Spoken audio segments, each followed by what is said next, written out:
Maxime Vardanian, né à Tachkent en 1962, est un peintre ouzbek et l'un des artistes contemporains les plus emblématiques de son pays. Après des études aux Beaux-Arts de Tachkent, son parcours artistique le mène en Russie, puis en Europe. Artiste prolifique, ses œuvres ont été exposées dans des galeries prestigieuses en France, en Belgique, aux États-Unis, au Royaume-Uni et au Japon.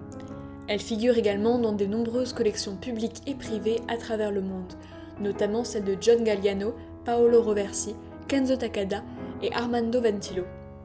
Mais Maxime Vardanian est aussi le tout premier artiste à être exposé à la Galerie Debussy. La Galerie Debussy a ouvert ses portes en 1989 aux côtés du peintre Maxime Vardanian. Par la suite, cette galerie du 6e arrondissement s'est imposée comme une référence aussi bien sur la scène artistique parisienne qu'internationale. Aujourd'hui, 35 ans plus tard, la galerie continue de représenter Maxime Vardanian en accueillant l'exposition Maxime Vardanian, Histoire personnelle, du 24 janvier au 1er mars 2025.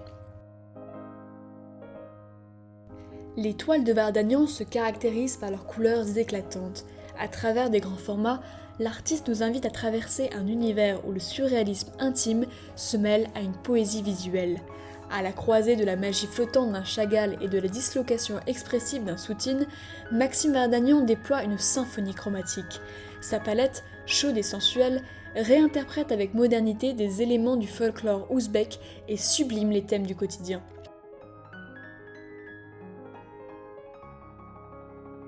L'exposition s'intitule Maxime Vardanian, Histoire personnelle pour des raisons très claires. Car d'une part, c'est un clin d'œil à la longue amitié qui unit l'artiste à la Galerie Debussy, mais aussi car les peintures de Vardanian sont habitées par le souvenir. Ou comme Vardanian le dit lui-même, « Chaque toile est une conversation avec le passé, une tentative de le réinventer pour mieux comprendre le présent. »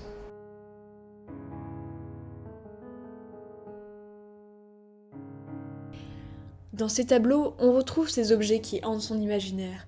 Des fruits luxuriants comme des joyaux de nature morte, des bouteilles miroitant comme des secrets, des tasses flottant sur une table telles des nénuphars échappés du jardin de Monet, des fragments du quotidien, sublimés par l'œil de l'artiste, transformés en reliques d'un monde enchanté. Ces détails comme un hommage à la beauté fragile de l'instant. Désormais, il ne tient qu'à vous de découvrir vous aussi l'extravagance des couleurs et les formes agitées de cette figure incontournable de l'art contemporain ouzbek au 73 rue de Seine.